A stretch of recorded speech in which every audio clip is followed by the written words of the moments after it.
Akkam jirtan kabajamtootaa fi daawwattoota Furtuu Dhugaa baga Waaqayyoon guyyaa har'aa kanaan isin gahe.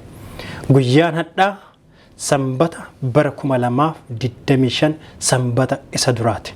Baga Waaqayyoon waggaa haarawaan isin gahe. Bara 2025 akkam jira.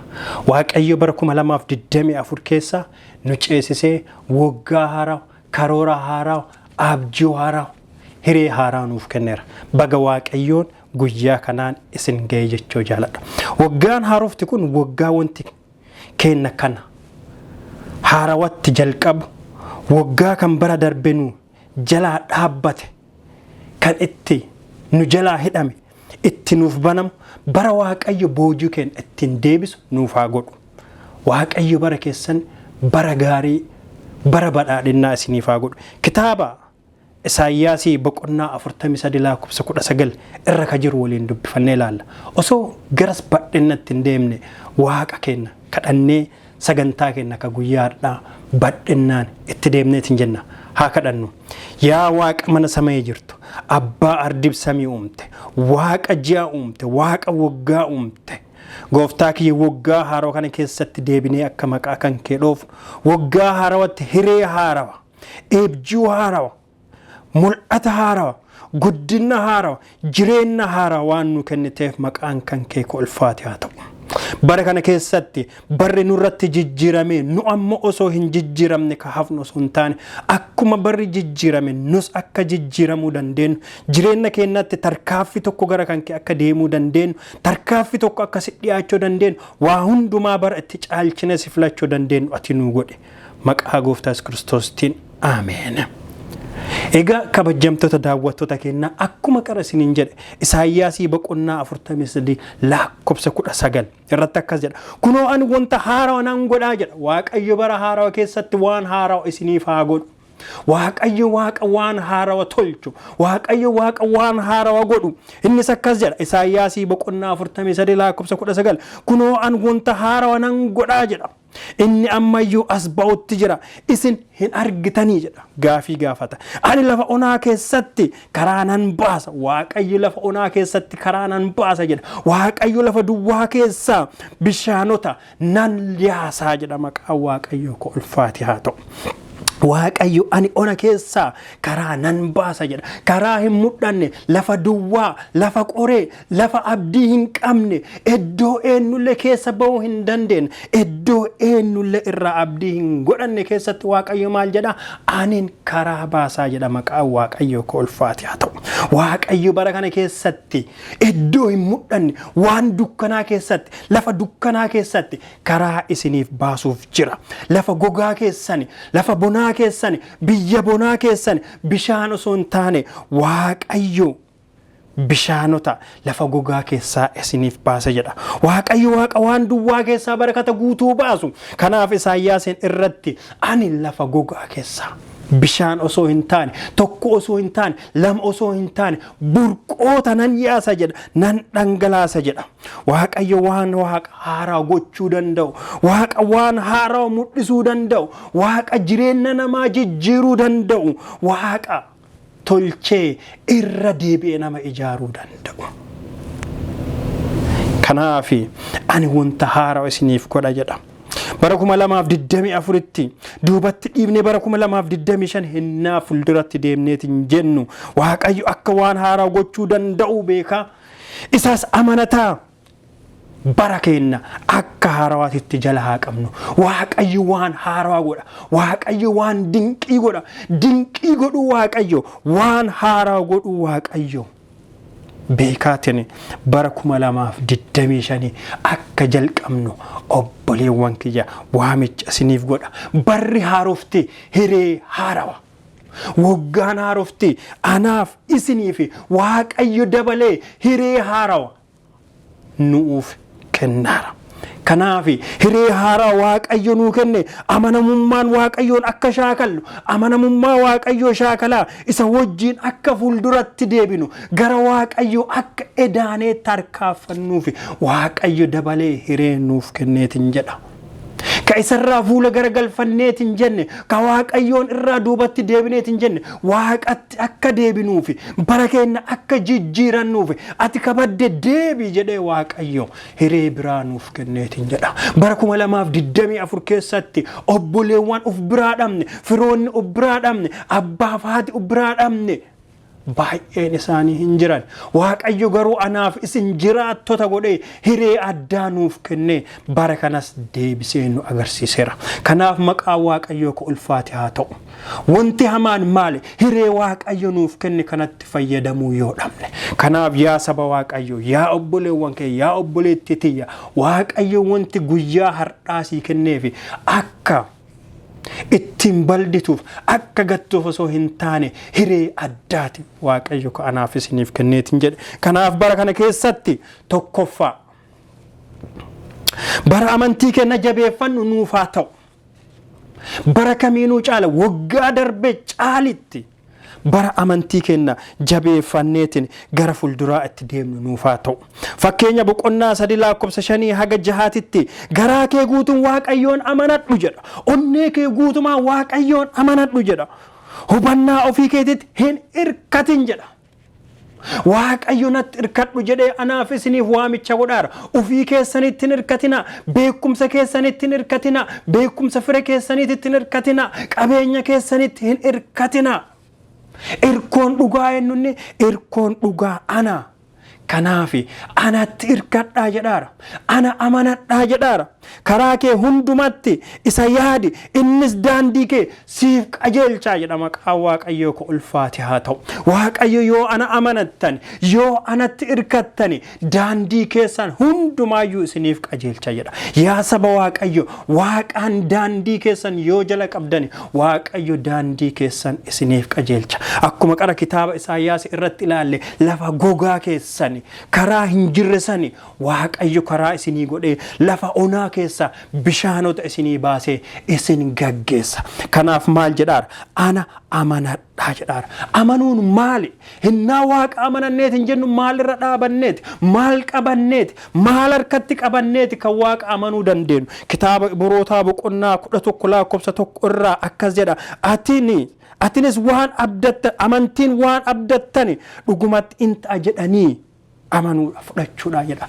amantiin waan tokko waan hin jirre, waan mul'ataa hin jirre tokko dhugumaan hin ta'a jedhanii dhugumaan amananii fudhachuudha jedha. wanta hin jirre tokkos hin jira jedhanii amanuudha jedha. waaqaan wanti hin jirre kamiinuu hin ta'a jedhanii biyya onaa keessatti lafa gogaa irratti waaqayyo bishaan baasa jedhanii amanuudha. waaqayyo duwwummaa kenna bishaaniin waan guutuuf. yaa saba waaqayyo, waaqatti yoo amantaniit hin jettani waaqayyo jireenya keessan hirdhuusan, jireenya keessan badaasan, jireenya keessan ka itti abdii kuttan sani guutee isinii dhaabsisa. jireenya keessan ka isinitti dukkanaa'isan ifa bareedaa godhee isiniif ijaara. kanaaf bara 2025 kun bara waaqayyoon jabeessinee amannu, bara waaqayyo uumaa hin mul'atan, duumessis hin jiru, garuu waaqayyo rooba hin roobsa jennee bara amannu. garuu karaallee hin jiru, galaanni guutu asiin gaara attam taana jennee uduma jennu waaqayyo garuu galaana kana karaa godha jennee amanu akka dandeenyu, waaqayyoon akka dhugumaan isaaf dhaabachuu dandeenyu akka tokko jennee akka fudhannu isin jajjabeessuu fedha. lammaffaa immoo bara 2025 kana kabajaa waaqayyootiif yoo taani dubbii waaqayyootiin deddeebi'u yookiin akka fedha waaqayyootitti deddeebi'u. waaqayyo waan dubbii isaatiin deddeebi'u maal jedha laata? mee kitaaba Yaaqoobii boqonnaa 1 lakkoofsa 22 irra dhaqnee haa ilaallu. akkas jedha, warra dubbicha hojiirra oolchan ta'aa malee naa dhagaa.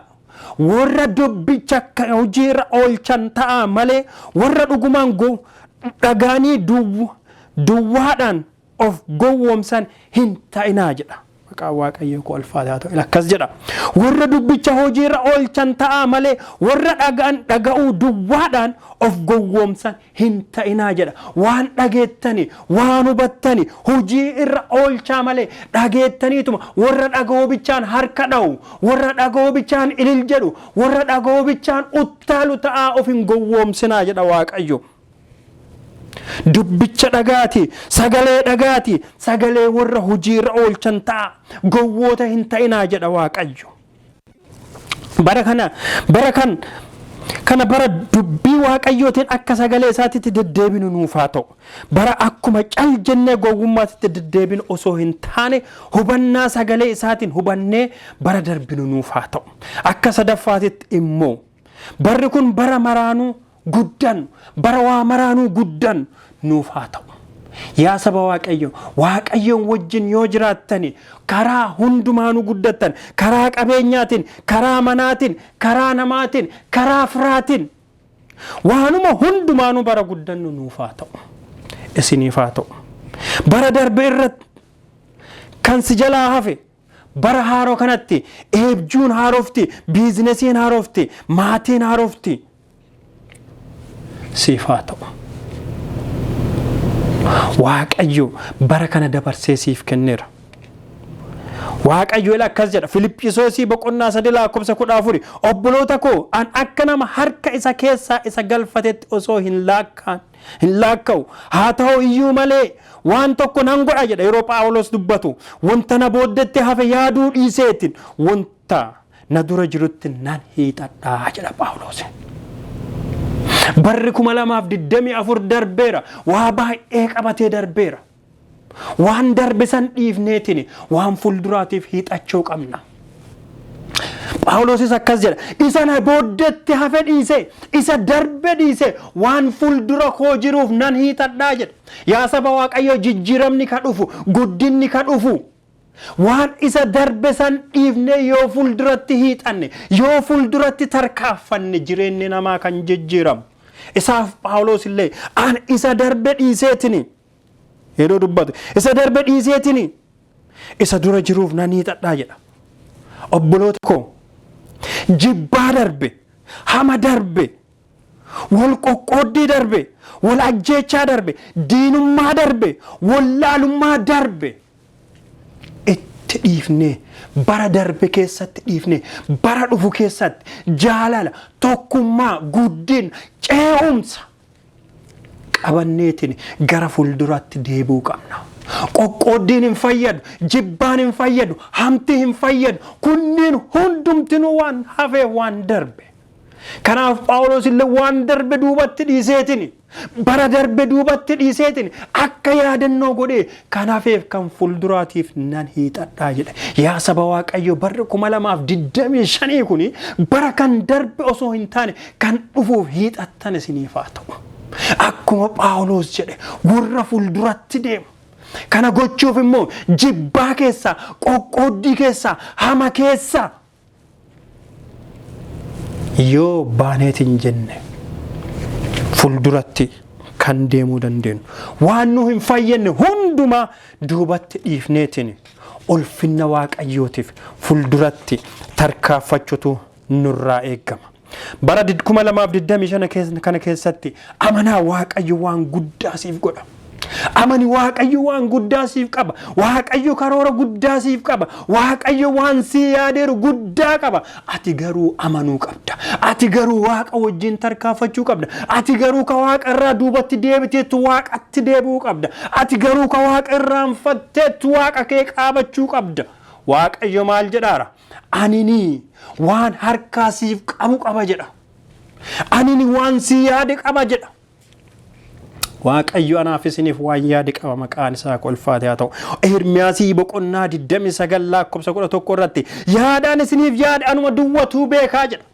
waaqayyo anaaf isiniif bara kana keessatti yaada addaa tokko qabatee nuuf dhiyaateera kanaaf waaqayyo maal jedha waan ani isiniif yaade anuma duwwatu beeka innis yaada nagaa fi yaada wanta isin gara fuulduratti eeggattan isiniif raawwachuuti malee yaada isin balleessuu miti jedha maqaan Waaqayyoo ko ulfaate haa ta'u. Waaqayyo anaaf isini ijaaruufi anaaf isini guddisuufi anaaf isini iddoo guddaatiin baasuuf yaada qaba malee yaada nu balleessu hin qabu. Fakkeenya boqonnaa 16 lakkoofsa 9 irratti akkas jedha namni garaa isaa keessatti yaada qopheessa Waaqayyo garuu tarkaanfii isaa murtoo hin godhaa jedha maqaan Waaqayyoo ko ulfaate haa ta'u. Bara darbe keessatti wanti kan keessa jalaa hidhameera ta'uu danda'a. Bara darbe keessa balballi keessi cufameera ta'uu danda'a. Garuu barri 2025 kun wanti keekatti cufame siif haa banamu. Sababiinis Waaqayyo siif guddina hawwa. Waaqayyo siif jijjiirama hawwa. Waaqayyo siif hojjaa gaarii karoora gaarii qaba. Isaaf Ermiyaas 29 lakkoofsa 11 irratti nu dubbata. Anini karoora kan kee yaada kan kee eebjuu kan kee projektii kan kee biizinesa kan kee gamatti si ceesisuu malee si jalaa kichuu kutee hambisuuf yaada hin qabu jedha maqaan Waaqayyoo ko ulfaate haa ta'u. Kanaaf yaa saba Waaqayyoo balballi keessan ka cufame haa banamu. Wanti balbala keessan irra dhaabateeru haa banamu. Yoo Waaqayyoon qabaattaniitiin jettani yoo Waaqayyoon deemtaniitiin jettani balbala cufaa qabanu wantootatti murtee kan godhu Waaqayyo jireenya namaatiif murtoo kan godhu Waaqa inni immoo waan isin si jalqabsiise osoo si hin xumursiisin si hin dhiisu. Biizinesa tokko yoo Waaqan jalqabdeetiin jette hojjaa tokko yoo Waaqan jalqabdeetiin jette Waaqayyo osoo si hin xumursiifne si hin dhiisu. Waaqayyo eenyuunis jalqabsiisee hin beeku ficcisiisuu dhiisuuf. Waaqayyo eenyuunillee hojjaa jalqabsiisee walakkatti hambisee hin beeku. Waaqayyo kakuu eenyullee nyaatee hin beeku. Waaqayyo kakuu keellee hin nyaatu. Yaa obboleessa kiyya, yaa obboleettii tiyya, yaa firoottan tiyya. Waaqarraa fuula deebisatanii bara kana Waaqayyotti fuula keessan deebisa. Bara kana Waaqayyoon wajjin kontraata keessan haaromsa. Bara kana Waaqayyoon wajjin jireenya keessan haaromsa. Waaqayyo jireenya keessan hin jijjiira. Filiphisiyoos 6 dhiifama Filiphisiyoos 1 lakkoofsa 6 irraa akkas jedha. Waaqayyo inni hojii gaarii isin keessatti jalqabe jedha. Hamma guyyaa Kiristoos Yesuus deebi'ee dhufutti fiixaan akka baasu naan amanadha jedha Phaawulos dubbatu. Waaqayyo inni hojii gaarii isin keessatti jalqabe dhiisee isin biraa kutee hin deebi'u. Kanaaf isiniin jedhaan Waaqayyo projektii kan kee Waaqayyo biizinesa kan kee kasiif jalqabe san osoo galmaan siif hin baasin hin deebi'u. Ati abdii kutattee biraa hin deebi'in malee. Waaqayyo hojii jala qabdee ati dadhabdeettu. Tarii karaan kan kee si dheeratee karaan kan kee fagoo fakkaatee mogoleensi dadhabee kagitin tiraattu. Waaqayyo na dagateera Waaqayyo fuula isaanirraa deeffateera ila biizinesni kiyya na jalaa mancaara jettee ati abdii kan kutaattu. Adda siif abdii horuu barbaada. Adda siif abdii himuu barbaada. Ati ka dadhabe jedhaattu. Ati ka abdii kutuuf xaxxaaraattu. Waaqayyo si wajjin ka jalqabe sani osoo si hin ficcisiifne sirraa hin deebi'u jedhaara. Waaqayyo si jalqabsiisee osoo si hin ficcisiifne si biraa hin dhaabatu. Waaqayyo waa malee maatii sitti hin kennine. Waaqayyo waa malee biizinesa sitti hin kennine. Waaqayyo waa malee waldaa geggeessituuf sitti hin kennine. Waaqayyo waa malee firoota yoo taanii biyya haa geggeessituuf sitti hin kennine. Waaqayyo waa malee waan tokko sitti hin kennine. Waaqayyo waa malee projektii akka geggeessitu sitti hin kennu. Waaqayyo yeroo projektii sitti kennu. Waaqayyo yennaa daa'ima sii kennu. Waaqayyo maatii yennaa taa geggeessituuf sitti kennu. Waaqayyo karoora sirratti qaba. Karaan baatee haa dhaabsiftuufi miti. Saba Israa'el biyya Gibxiiti kakuu galee fi Kana'aan isin galcha jedha. Waaqayyo karatti isaan hambisne biyya Kana'aan isaan galche. Waaqayyo kakuu siif raawwate galmaan sii baasa. Kanaaf yaa obboleessa, yaa obboleetti, ati abdii kakutte teettu Waaqayyo narraa garagaleera jettee ka abdii kutte yoo jiraatte Waaqayyo abdii sirraa hin kunne ati immoo Waaqayyotti abdii hin kutine. Fuula kan kee gara Waaqayyotti deebisi. Waaqa wajjin karoora kan kee Waaqa wajjin yaada kan kee sirreeffadhu. Waaqayyotti deebi'i. Inni immoo karoorri ansiif qabu isa badhaadhinnaati.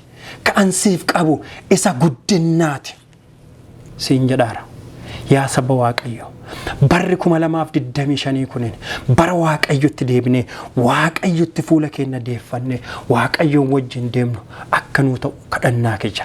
Waaqayyo jireenya kan kee si jijjiira. Waaqayyo abjuu kan kee galmaan si geessa. Kan si jalaa hidhame, kan si jalaa cufame balballi hundumtuu bara kana keessatti si banama. Ati immoo maqaa waaqayyootiin gara fuulduraa tarkaanfadhu. Roobni hin jiru, bishaan hin jiru, karaan hin jiru. Waaqayyoon amani. Barri kun bara jireenyi keessan gara fuulduraatti deemu, bara waaqayyo walitti taanumaa caalaa hidhattanii waaqayyotti dhiyaattanii jireenya keessan waaqa wajjin godhattan akkasiniif ta'u kadhannaa keenya. Kadhannee sagantaa kenna finna. Yaa waaqa ulfinnaa, waaqa jaalalaa, barri 2025 kun keessan waan nun jetteef wanti isin jalaa hidhame, wanti isin jalaa qabame, karaan hin mul'anne, bishaan hin mul'anne isiniif jiga, isiniif lola. Eebjuun keessan, biizinesni keessan, karoorri keessan, maatiin keessan, wanti keessan hundumtuu fiixaan baajettee waan kakuunuu galteef maqaan kan kee ulfaate haa ta'u. Yaa waaqayyo si amannee bobbaana, si amannee bobbaanee saalfannee hin beennu, si amannee osoo hin mooyanne gallee hin beennu. Waaqa moo'icha nu barsiifte, waaqa ulfinna nu barsiifte, waaqa guddina nu barsiifte. Baroota darban keessatti nu kabajjiteeta, baroota darban keessatti boojuu nu agarsiifteeta. Bara kana ammoo boojuu dachaan akka nuu kennitu si kadhadha abbaa kiyya.